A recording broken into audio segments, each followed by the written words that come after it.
20 ans de mariage. Pour certains, c'est un exploit qui demande du travail et de la patience au quotidien. Pour Arthur, c'était simplement le cours habituel de la vie, où la famille, la maison et la stabilité étaient depuis longtemps les piliers de son existence. Cependant, au cours des 2 dernières années, quelque chose avait commencé à changer. La routine, qui lui semblait autrefois immuable, avait soudain pris des contours étranges, éveillant des soupçons troublants. Arthur n'avait jamais été un homme jaloux ni enclin aux confrontations dramatiques. Il ne fouillait pas dans le téléphone de sa femme, ne posait pas de questions sur ses rendez-vous ou ses sorties, mais il était observateur. Et l'observation est une qualité qui échoue rarement. Le premier signal d'alerte arriva lorsque Vika mentionna quelque chose à propos de massage. « Massage ? Sérieusement ?» demanda-t-il un matin, tout en boutonnant sa chemise devant le miroir. « Tu disais que c'était une perte d'argent, tu te souviens ? » « Ne sois pas rétrograde, répondit-elle avec un léger sourire, ajustant ses cheveux. « Parfois, c'est bien de faire quelque chose pour soi, se détendre, se sentir choyé. » Les sourcils d'Arthur se haussèrent légèrement, mais il se retint, hochant simplement la tête et stockant l'information dans un coin de sa mémoire. Une simple mention de massage n'était pas suffisante pour tirer des conclusions, mais cela laissait une piste. Le détail suivant qui attira son attention fut l'apparition de nouveaux vêtements dans sa garde-robe. Au début, ce n'était qu'une paire de chaussures. Puis, des robes neuves, des sacs et des accessoires commencèrent à apparaître. Arthur remarqua que sa femme, généralement indifférente au shopping, avait commencé à ramener régulièrement des sacs de boutique. « Tu as décidé de te lancer dans un défilé de mode ?» demanda-t-il un soir en entrant dans la chambre, la voyant devant le miroir dans une nouvelle robe. « Je mets juste ma garde-robe à jour, répondit-elle avec désinvolture, comme si c'était tout à fait normal. « On dirait que ton armoire est déjà pleine à craquer, observa-t-il en pointant les étagères visiblement bondées. « Parfois, ça fait du bien de renouveler son style, répondit-elle avec un léger haussement d'épaule. Arthur grogna quelque chose comme « renouveler le style ». « Très bien, pensa-t-il. Si cela la rendait heureuse, il n'interférerait pas. Mais une légère inquiétude commença à germer dans son esprit. Le point culminant arriva lorsqu'elle rentra tard un vendredi soir. Arthur, occupé à travailler sur son ordinateur, entendit le bruit des talons dans le couloir et leva les yeux. « Ce n'est pas un peu tôt pour profiter du vendredi soir ? Ou y a-t-il quelque chose que j'ignore ?» Son ton était calme, mais son regard perçant. Vika, enlevant son manteau, répondit avec un léger sourire. « Nous, les filles, avons traîné un peu après le massage. On s'est arrêté dans un café. »« Les filles ?» murmura-t-il. « C'est un club de massage maintenant ? » « Détends-toi » soupira-t-elle en levant les yeux au ciel et en jetant son sac sur une chaise. « Arthur, arrête avec ces blagues. Je suis une adulte, je fais ce que je veux. » « Bien sûr que tu peux. » Il referma son ordinateur portable. « Mais c'est curieux que toutes ces nouvelles habitudes aient commencé en même temps que ton intérêt soudain pour les massages. » Cette fois, Vika ne répondit pas. Elle se dirigea vers la salle de bain, le laissant seul dans la chambre. Arthur regarda la porte fermée. Il n'aimait pas les disputes et évitait les scènes. Il n'avait pas le temps pour des interrogatoires, mais son esprit analytique avait déjà commencé à relier les points. Les pièces formaient un puzzle, bien qu'encore incomplet. Mais Arthur savait, la vérité finit toujours par éclater. La question était de savoir s'il serait prêt à l'accepter. Quelques jours plus tard, Arthur rentra chez lui plus tôt que d'habitude. En entrant dans le couloir, il remarqua que Vika se préparait à sortir à nouveau. Elle portait une robe bleu marine moulante qui mettait en valeur sa silhouette élancée, des talons hauts parfaitement assortis et un maquillage discret, comme si elle se rendait à un rendez-vous, et non à un massage relaxant. « Encore un massage ?» demanda-t-il avec désinvolture, pointant sa tenue tout en desserrant sa cravate. « Oui, j'ai une séance ce soir, répondit-elle rapidement en enfilant son manteau.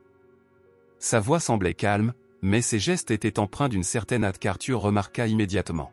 « Alors, détends-toi bien, dit-il avec un sourire ironique, enfilant ses chaussons et l'observant ajuster ses cheveux devant le miroir.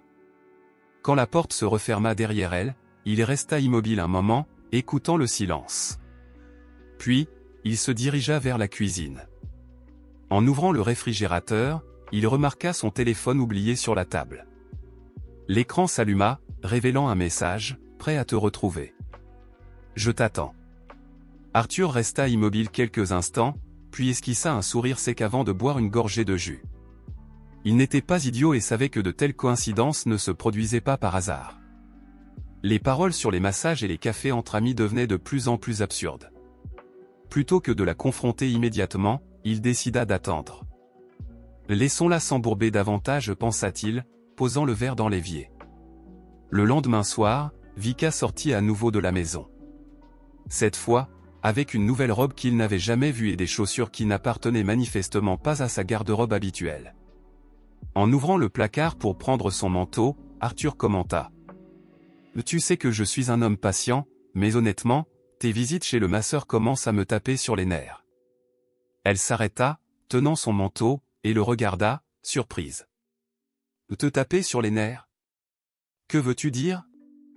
demanda-t-elle, avec un sourire qui semblait un peu forcé. « Je veux dire que les gens normaux se détendent chez eux après le travail.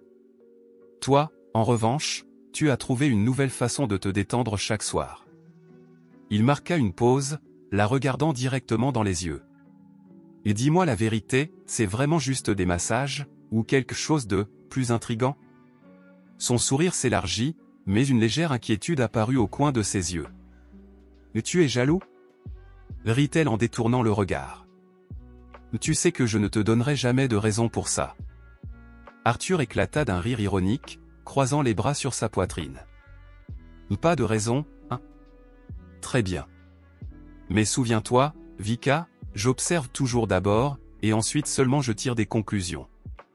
Et quand je commence à en tirer, elle pourrait ne pas te plaire. » Le visage de Vika se crispa, mais elle se ressaisit rapidement, mit son manteau en silence et se dirigea vers la porte. Dans son regard, Arthur perçut une légère gêne, et cela lui suffisait.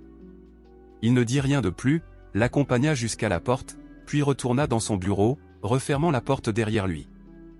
Assis, il ouvrit son ordinateur portable, mais il ne parvenait pas à se concentrer sur son travail. Son esprit, tel celui d'un détective, construisait déjà une chaîne d'événements.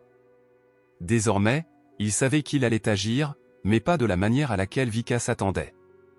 Il le ferait à sa manière. Lorsqu'ils arrivèrent à la maison de campagne de leurs amis, Arthur se sentit détendu.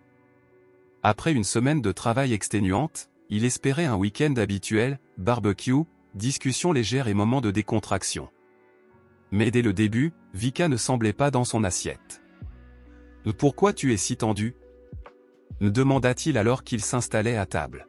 « Tout va bien. » répondit-elle brièvement, évitant son regard. Tout au long de la soirée, Vika semblait une autre personne. Son visage, habituellement vif et expressif, était devenu une sorte de masque d'indifférence. Ses réponses se limitaient à des monosyllabes, et son sourire paraissait forcé, presque collé sur son visage. Ceux qui la connaissaient bien remarquèrent immédiatement son comportement. Assis à la table, Arthur l'observait silencieusement tandis qu'elle évitait les conversations, se contentant de hochements de tête. Même Dmitri, le plaisantin du groupe, ne put ignorer son comportement. « Vika, détends-toi. Ici, ce n'est pas une réunion de travail. Tu peux rire un peu. » lança-t-il en agitant une brochette de viande. Sa réaction fut étonnamment brusque. Elle le regarda comme s'il venait de dire quelque chose d'offensant, puis se leva soudainement. « Je vais à la cuisine. » dit-elle par-dessus son épaule, sans attendre de réponse. Arthur, la voyant partir, esquissa un léger sourire en coin. Il connaissait déjà bien cette attitude, mais il ne comprenait pas ce qui la motivait ce soir-là. « On dirait que ta femme est nerveuse aujourd'hui, » commenta Dmitri en remplissant son verre. « Vous vous êtes disputé ? » « Je ne crois pas, » répondit Arthur calmement, sans se presser de lever son propre verre. « Peut-être que ce sont encore ces jours. » ria Dmitri bruyamment, agitant la main. « Et ces jours-là. Nous avons tous nos problèmes, crois-moi. » Vika resta dans la cuisine jusqu'à la fin de la soirée, discutant principalement avec la femme de Dmitri. Arthur ne chercha pas à intervenir. Pour lui, peu importait où elle était tant qu'elle ne perturbait pas l'ambiance générale. Pourtant, il continua à noter son comportement. Son retrait évident contrastait trop avec sa nature d'habitude ouverte et sociable. Quand ils rentrèrent chez eux, le ciel était déjà enveloppé d'une dense obscurité. Les phares de la voiture éclairèrent une silhouette familière près du portail, Sergueï, leur voisin, vêtu de sa chemise à carreaux habituelle et de son vieux jean, tenant une pelle. Dans la lumière tamisée de la nuit, il ressemblait à un gardien veillant sur ses terres. En déchargeant les sacs du coffre, Arthur ne put s'empêcher de plaisanter. « Sergueï, tu creuses encore? Tu n'avais pas dit que tu avais fini ?» Sergueï rit et leur fit un signe chaleureux. « Salut, les voisins. Oh, je tue juste le temps, tout seul. Et, Vika, viens donc. Olga est dans la serre à s'occuper des fleurs. Elle a demandé de l'aide. » Vika, qui se dirigeait vers la maison, s'arrêta et regarda Arthur. « Bien sûr, j'y vais. » répondit-elle doucement, mais avec une certaine distance dans le ton. Arthur haussa les épaules et fit un geste indiquant qu'il ne voyait rien d'étrange à cela. Sergueï et Vika s'entendaient toujours bien, et Olga était une amie commune, connue pour sa passion pour le jardinage. Mais en entrant dans la maison, il ne put se défaire de l'idée que le comportement étrange de sa femme cachait quelque chose. En apparence, tout semblait innocent, mais son intuition lui disait qu'il y avait plus que cette normalité apparente. Vika suivit Sergueï, et Arthur entra avec les sacs. Après avoir tout rangé, il se rendit compte qu'il avait oublié son téléphone dans la voiture. Agacé par sa propre distraction, il remit ses chaussures et sortit. Alors qu'il revenait, son regard se porta sur le jardin des voisins. Vika n'était toujours pas revenu, et quelque chose lui semblait anormal. Arthur longea la clôture, où certaines planches de bois étaient usées, formant de petites ouvertures. Par l'une d'elles, il pouvait voir dans le jardin voisin. Ce qu'il aperçut le fit se figer un instant. Vika et Sergueï étaient enlacés. Pas comme des amis, pas comme des voisins, mais comme des personnes ayant quelque chose à cacher. Arthur ouvrit le portail du jardin des voisins d'un mouvement ferme et entra, s'arrêtant face à Vika et Sergueï. Ils ressemblaient à des statues, pris sur le fait, comme s'ils tenaient entre leurs mains un trésor volé. Quel genre de théâtre absurde est-ce là? Sa voix était si forte que, peut-être, même une vieille alarme de voiture dans le village voisin s'était déclenchée. Vika pâlit, tandis que Sergueï, levant les mains, tenta de dire quelque chose. « Arthur, ce n'est que... » Arthur interrompit Sergueï avec un sourire sarcastique. « Ne continue pas, c'est déjà tellement évident qu'on peut l'entendre de l'autre côté de la clôture. » Vika, à la maison. Vika hésita, regarda Sergueï, mais en croisant le regard de son mari, elle n'osa pas le contredire. En passant près de lui, elle murmura. « C'est un malentendu, évidemment. » Arthur rit. « Et évidemment que c'est un malentendu, le malentendu, c'est que je ne lui ai pas encore arraché la tête. » Vika partit, laissant le jardin plongé dans un silence oppressant. Arthur se tourna vers son voisin. « Et écoute-moi bien, Sergueï. » Arthur fit un pas en avant. « Si j'étais un homme impulsif, tu chercherais déjà un dentiste. Mais je suis patient. Et la patience, comme tu le sais peut-être, est une chose dangereuse. » Sergueï déglutit et acquiesça sans essayer de se justifier. « Prie pour que ta femme n'en sache pas plus que moi. » ajouta Arthur, se retournant et quittant les lieux aussi silencieusement qu'il était arrivé. Le divorce fut presque un événement bureaucratique, sans larmes ni drame. Vika ne tenta pas de se justifier, et Arthur n'exigea aucune explication et il n'en avait pas besoin. La vérité était déjà flagrante. Et la maison? Comment allons-nous régler ça? demanda-t-elle un jour, choisissant ses mots avec le soin d'un enfant craignant d'avouer avoir cassé un vase. La maison reste. Nous ne la diviserons pas. Elle restera telle qu'elle est. Répondit-il succinctement. De nombreuses mémoires étaient liées à cet endroit, et ils décidèrent de continuer à y vivre sous le même toit. Mais désormais, chacun existait séparément, comme dans des dimensions parallèles. Arthur rentrait tard et partait tôt, et leur conversation s'était réduite au strict minimum. Les clés du garage sont sur l'étagère. Tu as payé les factures? Oui. Vika essayait de s'occuper de lui, préparait des dîners, repassait ses chemises, mais ses efforts étaient toujours accueillis avec un regard froid. Vika, ça suffit. Ne fais plus ça. Lui dit-il un jour en trouvant ses vêtements pliés sur le canapé. Je voulais juste aider, tenta-t-elle de répondre. Tu as déjà assez aidé. Merci. Mais ça s'arrête là. Coupa-t-il la conversation en se dirigeant vers le garage. Le voisin Sergueï agissait comme si rien ne s'était passé, mais sa femme, Olga, regardait Vika comme si elle avait volé non pas son mari, mais un trésor de famille. Un matin, Vika sortit pour suspendre du linge à la corde, pensant que l'heure matinale la protégerait des regards indiscrets. Elle avait tort. Devant l'entrée de la maison voisine, Olga tenait un sécateur. « Bonjour. » dit Vika, prudemment. « Bonjour. » répondit Olga, mais son ton était si froid que même le soleil hésita à sortir des nuages. Vika se dépêcha de rentrer chez elle, évitant le regard de sa voisine. Dans la cuisine, comme toujours, Arthur était assis, préparant des œufs brouillés tout en consultant son téléphone sans expression. « Quelque chose s'est passé ?» demanda-t-il sans lever les yeux. « Non. » répondit Vika rapidement, jetant un coup d'œil à son assiette.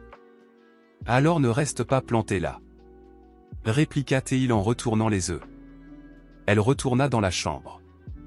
Sa vie se résumait désormais à ce genre de scène, des regards silencieux, des jugements des voisins et l'impossibilité de réparer le passé. Pendant ce temps, Arthur continuait comme si rien ne s'était passé, bien que son regard trahît parfois une ombre de ressentiment non résolu. Vika était à la porte, prête à sortir les poubelles, lorsqu'elle remarqua une scène étrange près de la clôture, des sacs en plastique, des cartons et des bouteilles éparpillées près du parterre qu'elle avait récemment entretenu avec soin. Elle inspira profondément pour ne pas perdre patience, mais bouillir intérieurement. « Jusqu'à quand » s'exclama-t-elle en s'approchant. Ce n'était pas la première fois que de surprises de ce genre apparaissaient depuis que son affaire avec Sergueï avait été découverte. Cette fois, elle ne put se contenir. Elle ramassa le sac poubelle et les cartons éparpillés, se dirigeant directement vers la maison des voisins. Sans sonner ni frapper, Vika poussa le portail et entra. Olga, occupée à entretenir ses plantes avec un arrosoir à la main, ressemblait à la parfaite maîtresse de maison. En voyant Vika, elle ne montra même pas de surprise. « Vous envahissez toujours la propriété des autres sans frapper ni sonner ?» demanda Olga sans tourner la tête. Vika s'approcha et jeta le sac poubelle à ses pieds. « Et vous, vous jetez toujours vos déchets hors des conteneurs, ou est-ce une nouvelle habitude ?» Olga, sans perdre son calme, posa l'arrosoir et sourit. « Et c'est difficile pour vous de les jeter à ma place. Je n'ai pas le temps de m'occuper des poubelles. » Vous plaisantez ? dit Vika en avançant d'un pas. Je ne suis pas votre domestique pour nettoyer vos saletés. Que voulez-vous, au juste ? Venez ici, dites-le directement. Olga croisa les bras, regardant Vika avec un sourire moqueur. Arrêtez. C'est du passé maintenant. Répondit Vika, essayant de contenir sa colère. Olga éclata de rire comme si elle venait d'entendre une plaisanterie absurde. Vika, vous pensez vraiment que je vais oublier que vous avez vu mon mari dans mon dos ? Écoutez, Vous croyez que je vais pardonner à mon mari ? L'interrompit Olga en s'approchant de Vika. Bien sûr que non. Cela m'arrange juste de vivre avec lui. Vika resta sans voix face à tant de franchise. Cela m'arrange, vous comprenez ? Il gagne bien sa vie, je peux me permettre de ne pas travailler un seul jour. J'ai tout ce que je veux. Il est maintenant à mes pieds depuis que j'ai découvert l'affaire. Le ton d'Olga était rempli d'autodérision, comme si elle lisait un article dans un magazine de mode. Je veux aller aux Maldives ? Voilà. Je veux une nouvelle voiture ? Elle est déjà garée sous la fenêtre. Olga se baissa pour ramasser un sac poubelle. Et vous ? Qu'avez-vous maintenant ? Vika sentit quelque chose se briser en elle. Vous vous traînez au travail chaque matin, coincé dans les embouteillages, portant la même veste toute la saison, et quand vous rentrez chez vous le soir, qui vous attend ? Juste le chat. Parce que votre lit est maintenant froid et vide. Mon mari, commença Vika, mais Olga l'interrompit avec une dureté particulière. Ton mari ne te pardonnera jamais, Vika, et tu le sais. Sur ces mots, Olga jeta le sac poubelle aux pieds de Vika et retourna à son jardin, indiquant clairement que la conversation était terminée. Vika resta immobile, la regardant, voulant dire quelque chose, mais les mots restèrent bloqués dans sa gorge. Elle se retourna, ramassa le sac poubelle et marcha lentement vers la sortie. Les paroles d'Olga résonnaient dans son esprit, « Ton mari ne te pardonnera jamais ». Arthur était debout à la fenêtre, observant la scène. Il vit Vika sortir du jardin de la voisine, les épaules affaissées. Son visage resta impassible, mais, intérieurement, il laissa échapper un léger rire glacial. « Jamais », murmura-t-il. Vika marcha lentement jusqu'à sa voiture, tenant le sac poubelle comme s'il représentait le poids de tout son épuisement. En arrivant au coffre, elle y jeta le sac et s'arrêta un moment pour respirer profondément. S'appuyant contre la voiture, elle tenta d'organiser ses pensées. « Ça suffit », murmura-t-elle pour elle-même. Les mains tremblantes, elle commença à chercher ses clés dans son sac, mais avant qu'elle ne puisse réagir, une voiture s'arrêta brusquement devant elle, bloquant la sortie. Le visage de Vika pâlit, elle n'eut pas besoin de réfléchir longtemps pour deviner de qui il s'agissait. Sergueï sortit de la voiture. Ses mouvements étaient confiants, mais son visage trahissait une nervosité sous-jacente. Il s'approcha de sa fenêtre et, en se penchant, afficha un sourire comme si de rien n'était. « Vika, pourquoi m'évites-tu » commença-t-il, jetant un coup d'œil à l'intérieur de la voiture. « Je t'appelle, je t'envoie des messages, et rien. Tu as changé de numéro » Sergueï, rentre chez toi, répondit-elle froidement, sans même le regarder. Ta femme t'attend. Pourquoi continues-tu à m'importuner? À cause de notre histoire, toute ma vie s'est effondrée. Sergueï rit, comme si ses paroles étaient amusantes. Tu voulais être avec moi, dit-il en posant une main sur la porte de la voiture. À l'époque, tu aimais ça. Tu te souviens? La passion, l'excitation. Et maintenant? Elle se tourna brusquement vers lui, les yeux brillants de colère. Maintenant, c'est fini, Sergueï. Il n'y a plus de nous. Tout est terminé. Sergueï souffla, secouant la tête. Tu crois vraiment que ton mari va te pardonner? Demanda-t-il d'un ton qui montrait qu'il connaissait déjà la réponse. Tu attends qu'il revienne? Vika prit une profonde inspiration. Sa voix tremblait, mais elle resta ferme. J'espère que oui. Elle le fixa directement dans les yeux. Puis, elle appuya sur le bouton de la vitre, qui se referma lentement, coupant Sergueï de sa vie comme une page inutile. Sergueï resta immobile, attendant qu'elle change d'avis, mais Vika démarra le moteur, contourna sa voiture et partit sans un regard en arrière. En arrivant chez elle, elle gara la voiture dans la cour et en sortit, ressentant un étrange soulagement. Pour la première fois depuis longtemps, elle avait l'impression d'avoir mis un point final à la situation. Arthur était debout à la porte, l'observant avec une expression indéchiffrable. « Tu es en retard », commenta-t-il lorsqu'elle passa près de lui. « Oui, un peu », répondit-elle brièvement, sans s'arrêter. Le lendemain matin, Vika faisait sa valise. Ce voyage d'affaires était inattendu, mais, pour être honnête, elle était contente d'avoir l'opportunité de s'éloigner un peu. Changer d'environnement semblait être une bouée de sauvetage à ce moment-là. Les vêtements étaient soigneusement pliés, les documents organisés, l'ordinateur rangé dans un compartiment séparé. Elle vérifia tout 3 fois, mais quelque chose continuait à la déranger plus que le voyage en lui-même. Arthur n'était pas sorti de sa chambre, ne lui avait pas demandé où elle allait, pour combien de temps, et n'avait même pas proposé de l'aider avec ses bagages. C'était comme s'il attendait qu'elle fasse tout toute seule. « Très bien, tant pis », murmura-t-elle en fermant la fermeture éclair de la valise. Quand le taxi arriva, Vika tira sa valise jusqu'au portail.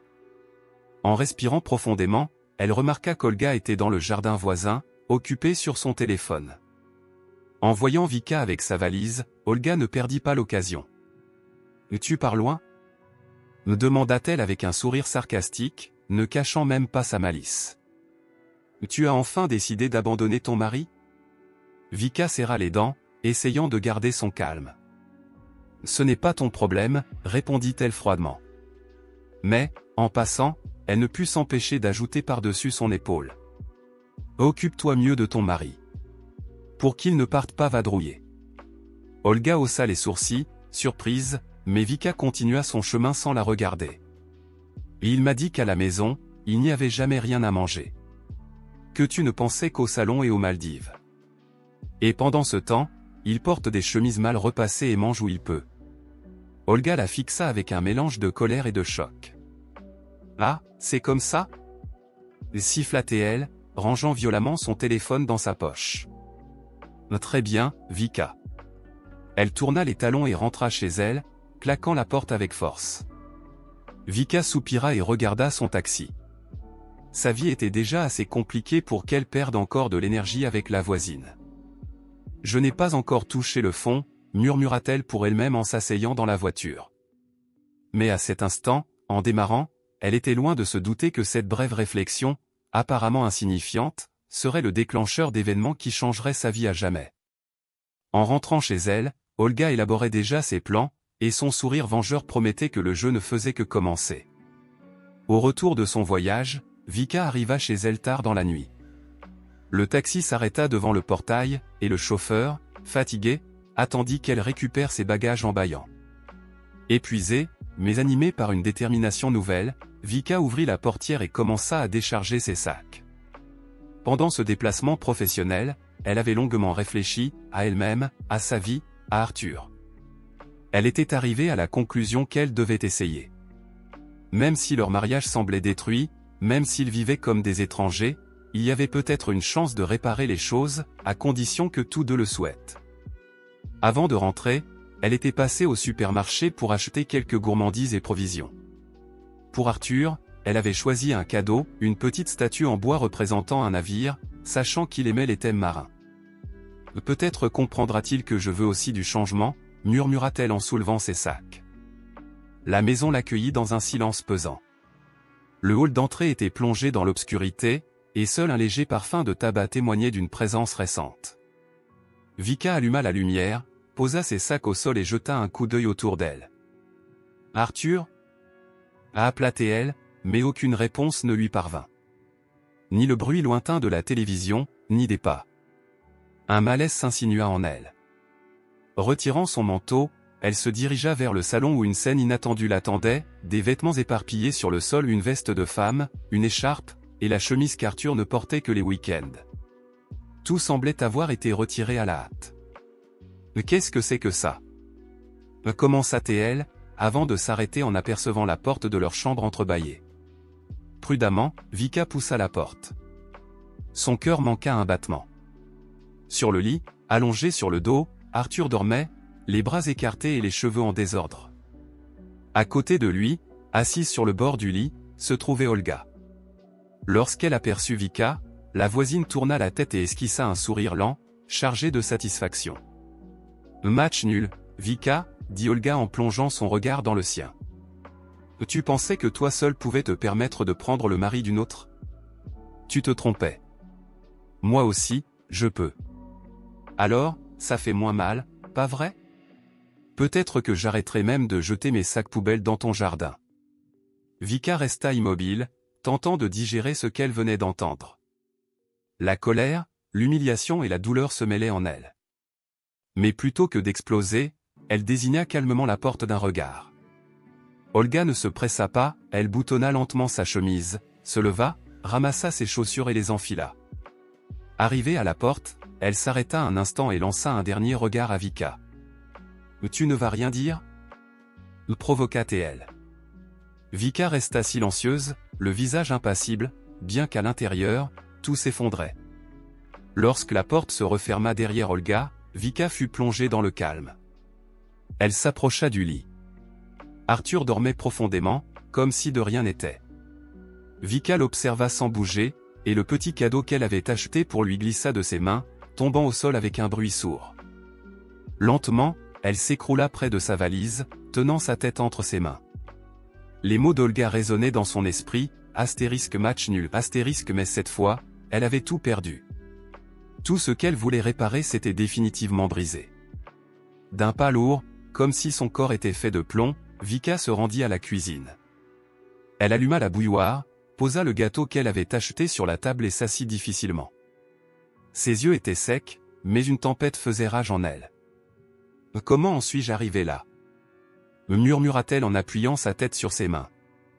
Le silence fut interrompu par des pas. Arthur apparut dans l'encadrement de la porte, les cheveux ébouriffés et un t-shirt froissé. Un instant, leurs regards se croisèrent, mais il se dirigea simplement vers l'évier, remplit un verre d'eau et en but quelques gorgées. Puis, appuyé contre la table, il la fixa. « Tu es rentré ?» dit-il comme si de rien n'était. Vika esquissa un sourire amer. « Je suis arrivé au bon moment, apparemment, » répondit-elle, d'un ton ferme malgré ses mains tremblantes sur ses genoux. Arthur, elle fit une pause, cherchant ses mots. « Pourquoi ici ? Dans notre lit ?» Arthur s'assit, croisant les bras sur la table. « Vika, ce lit n'est plus le nôtre depuis longtemps. C'est le tien. Je n'y dors plus avec toi depuis 1 an. Tu ne l'as pas remarqué ?» Vika serra les poings, incapable de trouver une réponse. « Je sais que je t'ai blessé, » commença-t-elle, d'une voix basse. « Je suis désolé. » Arthur lâcha un rire bref, secouant la tête. « Non, tu ne sais pas, » dit-il, la regardant avec lassitude. « Tu n'as jamais su. » Détournant les yeux, il fixa la fenêtre. « J'ai vécu pendant 1 an avec quelqu'un qui m'a trahi. 1 an à essayer de décider si je devais vendre cette maison. À me demander si je pourrais te pardonner, ou au moins accepter. Mais maintenant, je sais avec certitude que c'est impossible. » Vika sentit sa gorge se serrer. Ce soir, Olga est venue ici. Elle était magnifique, dans une robe, il sourit, mais son sourire était plus amer que joyeux. Et je me suis dit, pourquoi pas ? Pourquoi ne pas essayer ce que tu as fait avec le voisin ? Je me suis dit que peut-être, ça m'aiderait. Peut-être que comme ça, je pourrais te pardonner. Il leva les yeux vers elle, et on n'y voyait aucune trace de chaleur. Je ne te pardonnerai jamais. Vika baissa le regard. Retourne chez le voisin. Je n'ai besoin de personne, ni d'Olga, ni de toi, ni de quiconque. Demain, on mettra la maison en vente. En attendant, je vais chez un ami. Je ne peux plus te voir ni t'entendre. Il se leva, contourna la table et s'arrêta à la porte. Tu sais, cette maison, c'était tout pour moi. On l'a construite ensemble, chaque mur, chaque détail, tout était à nous. Mais maintenant, il n'y a plus que du vide ici. Arthur partit, laissant Vika seule dans le silence. Elle regarda le gâteau encore posé sur la table, la petite statuette en bois restée dans le sac. Tous ses efforts et ses espoirs s'étaient écroulés comme un château de cartes. Lentement, elle se leva, alla jusqu'à la fenêtre et contempla le jardin plongé dans l'obscurité. « Cette maison est vraiment vide, » murmura-t-elle. Son cœur était en morceaux et, cette fois, les larmes finirent par couler. Quelques mois plus tard, la maison fut vendue. Les acheteurs ne tardèrent pas à se manifester, un jeune couple attendant un enfant tomba sous le charme de l'endroit. Vika ne put s'empêcher de noter l'ironie, ce foyer, devenu pour elle un symbole de ruine, serait désormais le début d'une nouvelle histoire pour d'autres. Quand arriva le moment de partir, Vika sortit sur la véranda et s'arrêta un instant, contemplant la maison où elle avait passé tant d'années de sa vie. Elle paraissait à la fois immense et effroyablement vide. Les murs, autrefois remplis de voix, de rires et de disputes, étaient désormais plongés dans le silence. Ce silence propre aux grandes transitions, qui ravive les souvenirs. Elle passa la main sur les grilles de la véranda. Arthur les avait fabriquées de ses propres mains, passant des nuits entières dans l'atelier. Vika se souvint de lui, debout, avec de la sueur jusqu'aux genoux, pestant contre le manque d'outils adéquats, mais persévérant jusqu'à achever son ouvrage. À cette époque, ils formaient une équipe, ils construisaient, elle peignait, ensemble, ils plantaient des arbres dans le jardin, débattaient de la couleur du papier peint, mais finissaient toujours par rire et se réconcilier après chaque désaccord. Vika se remémora leur première pluie sous le toit de leur nouvelle maison, célébrant chaque jour passé ensemble. « Tout cela appartient au passé, » dit-elle à haute voix, comme pour se convaincre que cette décision était la meilleure pour eux deux. S'installer en ville fut difficile. Vika trouva un petit appartement qu'elle décora simplement, quelques plantes, des meubles discrets et quelques photos encadrées. Elle voulait repartir de zéro, effaçant tout ce qui pouvait lui rappeler sa vie passée. Mais l'agitation de la ville ne suffisait pas à combler le vide. Vika se plongea dans le travail, quittant la maison chaque matin avec des plans bien définis. Cependant, le soir, ses yeux se posaient souvent sur les vitrines des magasins de souvenirs, surtout sur les statuettes en bois verni. Elle lui rappelait celle qu'elle avait achetée pour Arthur. La statuette était encore rangée dans le tiroir de sa nouvelle commode, enveloppée dans un tissu doux. Vika n'arrivait pas à se résoudre à la sortir. Ce petit objet était devenu le symbole de ses tentatives de tout réparer, des tentatives qui avaient échoué. Parfois, la tête entre les mains, elle se demandait, et si les choses s'étaient passées autrement? Mais la réponse ne venait jamais. Arthur, comme prévu, passa quelque temps chez un ami. Quelques mois plus tard, il acheta un appartement près de son travail spacieux, lumineux et dépourvu de souvenirs. Il se persuada que ce nouveau logement marquerait un nouveau départ. Il n'y avait pas l'odeur de la peinture fraîche ni le bruit des ciseaux taillant les branches dans le jardin aux côtés de Vika, mais les souvenirs revenaient d'eux-mêmes, comme de vieux amis inattendus. Parfois, assis à la table de la cuisine avec une tasse de café fort, il croyait entendre son rire, voyait Vika, pieds nus, essuyant ses mains sur un torchon, courant vers lui avec une nouvelle idée pour la maison. Un soupir discret se perdait dans l'air, et il rangeait ses souvenirs là où ils devaient rester. Il ne s'appelait pas Vika non plus. Le lien autrefois si fort était devenu un épisode que chacun avait décidé de laisser derrière soi. Quelques mois plus tard, Vika se promenait en ville et, par hasard, passa devant l'ancienne maison. Il lui fallut un moment pour comprendre ce qui l'avait amené là. S'arrêtant un instant, elle vit la nouvelle propriétaire suspendre des rideaux aux fenêtres. La maison avait changé, de nouvelles plantes avaient été ajoutées au jardin, et le portail avait été fraîchement repeint. Vika ne put s'empêcher de sourire légèrement. « Et qu'il soit heureux », murmura-t-elle avant de s'éloigner, disparaissant dans le bruit des rues de la ville. La ville poursuivait son rythme, et Vika apprenait à vivre le sien. Merci d'avoir regardé. Laissez vos impressions en commentaire et abonnez-vous à la chaîne.